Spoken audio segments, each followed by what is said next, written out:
visual disturbances and what lens we should put that would minimize these. And refractive surprises are, of course, very common. Hyperopic surprises are common, and there is a fixed way to deal with that as well. So the preoperative considerations in IOL power calculation are: number one is calculating the intraocular lens power. The second is which type of intraocular lens should I give to this patient. And the third is managing the patient expectation. So when we come to power calculation in intraocular lens, why is it a challenge in these post-refractive cases in the first place? So there are three major challenges. One is the corneal power that is completely changed.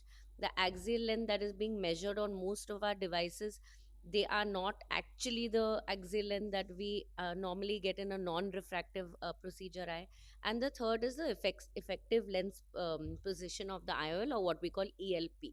So we'll go into the details of all of these conversations. So when you look at the scientific papers, more than 30 different methods have been proposed for calculating the IOL in post-refractive eyes, and all of them with very, very variable results. And you can see that all the studies show that eyes that have had refractive procedure in the past have less accurate outcomes of say emmetropia, or closer to zero, than eyes that did not undergo any procedure. So when we go look at the basics, you go back to your cornea chapter and you look at the Gulfstream eye model. Basically, it tells you that the normal ratio is 7.5 to 6.3, and this completely changes when we do a refractive procedure, and we'll talk about how. Um, Patients with LASIK, PRK, or RK, basically, when they have ablated corneas, the central part basically becomes flatter, and in RK patients, both the central and the central part in the anterior and posterior flatten. But in LASIK or PRK, the anterior part of the cornea flattens in comparison to the posterior. And all our topographers basically measure this central 1.6 to 4 millimeter area, and there is a tendency of these machines to basically overestimate the effective refractive power. So what we assume to be the refractive power of 1.337 is not true, and that is where the sources of errors come when we calculate. So the keratometry is measuring only 4 points on the cornea in the paracentral area, ignoring the central regions, and also along with the stromal refractive index that changes. The high central asphericity of the cornea at the center of the cornea is flatter than the periphery after LASIK and PRK, and the Myers that are located further away from the corneal center are actually surgically are now measured, that are the surgically flattened cornea and actually not the central cornea. So these are the points where the keratometry shows the sources of error. So as you can see here, the index of the keratometric index, which is 1.3375, is basically now not the same, because in LASIK and PRK we have removed corneal tissue and the index has totally changed. But all our formulae take into account this index. So the other, not only the K readings which are the problem and the change in the refractive index, but also the other problem is that now we have changed the aberration of the cornea. So by flattening the cornea, we have increased the spherical aberration in myopic LASIK, and also we have done the same in hyperopic LASIK, as well as uh, along with the spherical aberration, we have changed the corneal power. So along with the corneal power and the aberration, now we come to the third point, which is the effective lens position estimation error. So most of the IOL power predictions, basically you measure K1 and K2 and then the axial length, and based on these two readings you get the ELP. But now K1 and K2 is not measured correctly because the proportion of anterior cornea to posterior cornea has changed. So the ELP is also wrong. So how do we measure normally the K readings? So either manual keratometry or automated keratometries, or topographies, which are Placido, slit scanning, Scheimpflug, or OCT based. So these are the various ways. So the issue with manual keratometry is that it measures a zone that is 3.5 millimeters away from the center, but it doesn't measure the post-refractive surgery corneas correctly, and it measures the anterior cornea power and converts it into a total power. And in post-laser corneas, which are flatter, in myopia or steep or hyperopia, so it measures the K readings. The IOL master, on the other hand, it measures 6 points in a zone of the cornea 2.3 millimeters diameter, and the lens are again measures an inner of 1.65 and an outer of 2.35. So the solution to this is, instead of relying on the K readings of the keratometers, we should ideally be looking towards the corneal topographers, which give us a little bit of a larger area of the cornea that is measured. And so we get a sim K or an average K value, which would probably be more accurate and more reliable. So this is probably the more reliable tool that we should look at for K readings when we are doing a calculation. So we should look at probably OrbScan or IOL Master and Pentacams that have larger areas of SIMK measurements, which will give us a more average or a more ideal K reading. So when you look at the intraocular power calculation eyes of previous excimer laser, the ones that have had OCT based calculations or intraoperative aberrometry based calculations, the error of refractive error at the end of the surgery after the procedure is much lower. So coming to the formula, there are 30 power calculation formulae in these patients, but the most reliable ones in my experience are the ASCRS calculator, which is online, that is available, or the APCRS calculator that is available. Basically, you take all the data that you have, and a lot of these calculators also state which machine you are using for the K readings, and you enter all of the um, readings, all the instrument readings that you have, and you basically come to a conclusion. What I prefer is also that I compare two or three different calculators. So I would, as a rule, always do Barrett Truquet formula for every single patient, along with the ASCRS calculator, which is the Warren Hill calculator. And in my personal optical biometer, I have shamas incorporated into the machine as well. So I look at all three and then I make a decision. So Barrett's, in my experience, has been very, very useful and quite efficient in getting us close to that error of one. Always err on the side of leaving a little bit of myopia, because the tendency of all these patients to have a hyperopic surprise is very high. So Barrett Truquet also incorporates the posterior corneal curvature, which is what makes it a little more accurate. So basically, coming to the point of the formula, if you take a look at this chart, all of these formula have been graded, and there are a few formulae that have an error of less than 1, and most of the errors are less than 0.5, and these are basically the Barrett Truquet, the Haggis, and the OCT View incorporated formula, and the Potvin Hill formula. So these are the four formulae that we should actually be focusing on when we have a post refractive eye, and we should kind of try and drown out the other noise. Now, the issue with RK corneas, in contrast to PRK corneas or post LASIK corneas, is that the anterior and the posterior both flatten together. So, the ratio usually of the anterior to the posterior remains the same, but the flattening is a lot more in the center. So, basically, your entire global K readings are extremely unreliable. And more problematic than that is, because it's so irregular, there is a problem of a lot of aberrations, and there is a problem of a lot of visual disturbances. So these are the calculators. Earlier we would have the historical data also being entered into the Hill formula, which would apparently give more accuracy, but in the recent update they have removed the historical data, so because that has not actually added to the accuracy. So it is better. Earlier we used to say, if you have the patient's number from pre-operative, if you have the number pre LASIK or pre PRK, and you enter that data, it will give you more accuracy. But after doing all the studies, Warren Hills and the ASCRS formula has removed that from their formula. So this is an example of what the calculator looks like. You can enter all your data in here depending on what kind of topo you have. You can enter all the K readings within 2 millimeters, 3 millimeters, 1 millimeter, and you will get your final thing. So of course, most of the new optical biometers also have incorporated formulae in them. The Barrett formula has also been incorporated into the new IOL master.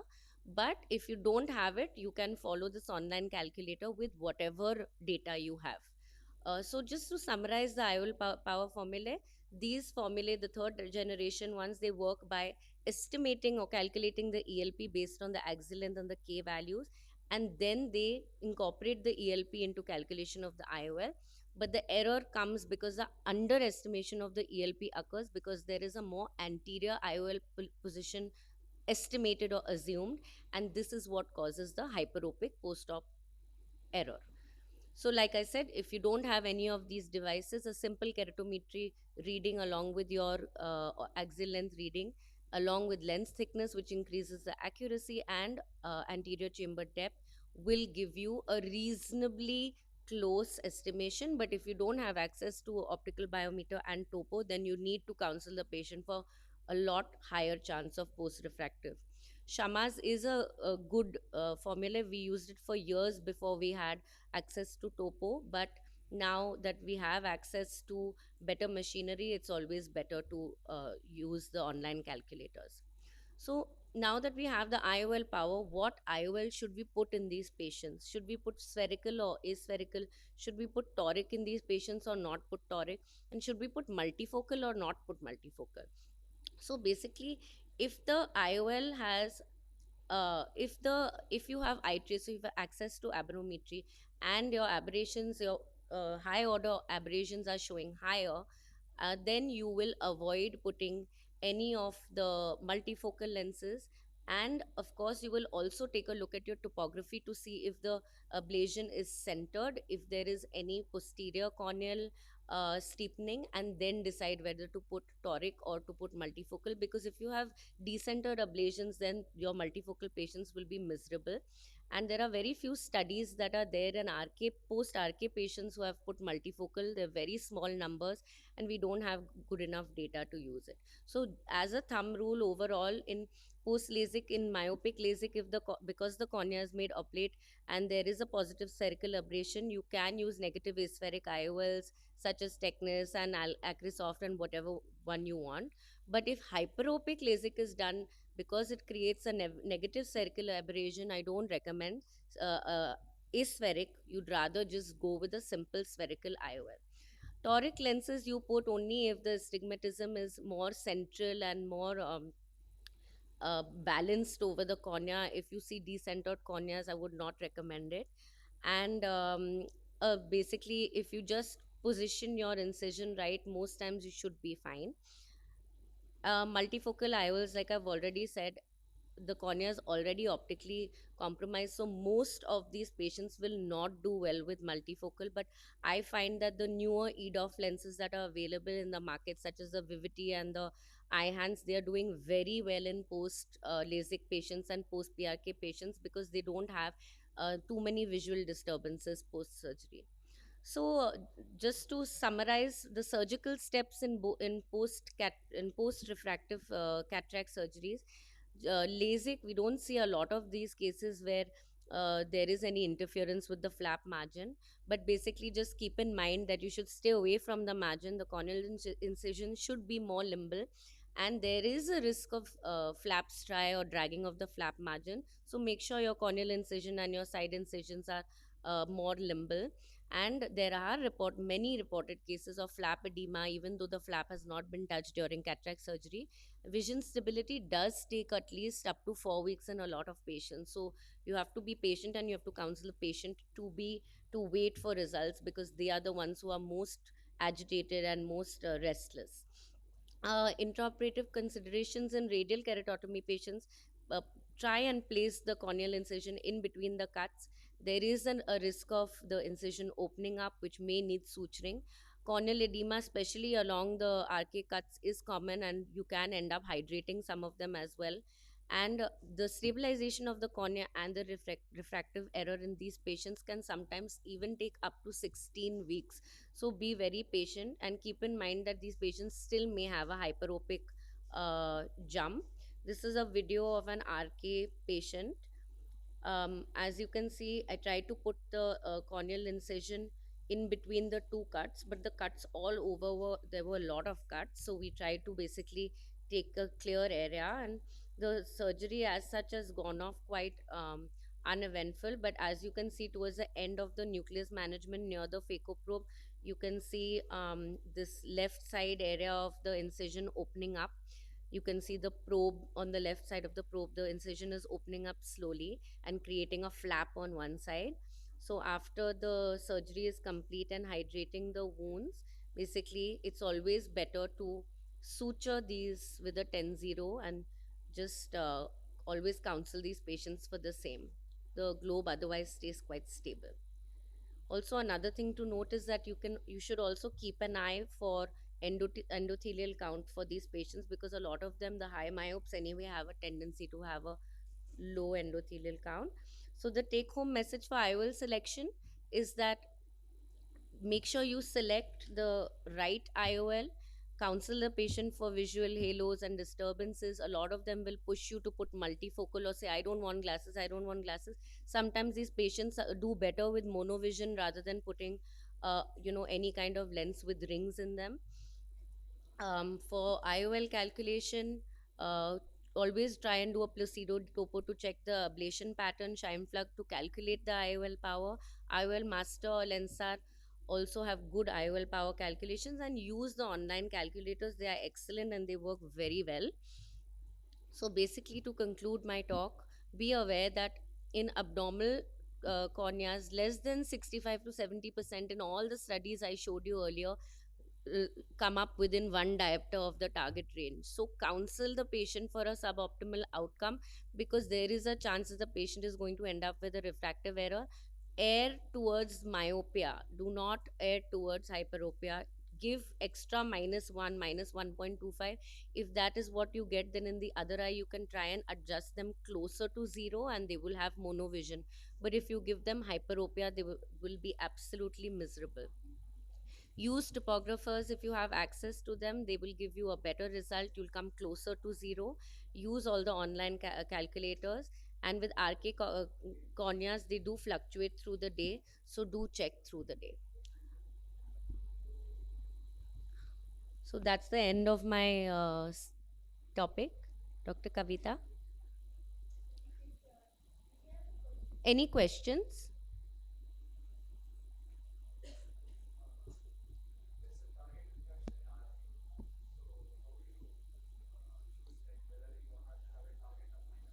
Sir, I always put -1, quite honestly. Does it depend on the number of cuts? It depends on, no. Usually, for me personally, I always put -1, because um, the ones that I have seen are 8 and 12. The ones that I have done personally, most of them are 8 and 12 cuts. I have not done any patient with more cuts than that personally. So I always put a target of -1. But I'm assuming that cuts, when you're talking about, you're looking at the K readings as well. So, how do you do Yeah, it? Do that's you what. do it More differently? number of cuts, better to Go higher. higher. Yeah, Yeah. maybe 16 or 18 cuts. You can go up to -2. Dr. Kavita, what do you do?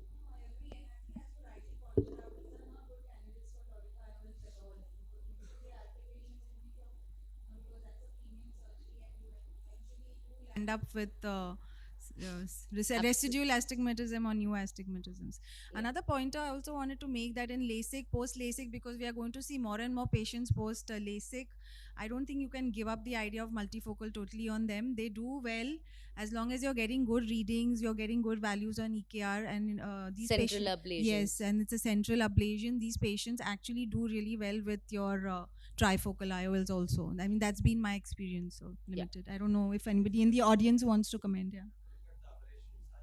Correct. Yeah. As long as, yes. So what is your cutoff for abrasions if you have, if you 0.5? Yes, 0.5. So if there, it's a nice, well ablated flap, because we are going to see more and more of these patients who are also the very fact, like she pointed out, they went for surgery because they didn't want glasses, and now they are going to be wanting trifocal. So I don't think you can give up the idea on of that on them. But yes, you just need to be more prudent and do your workup.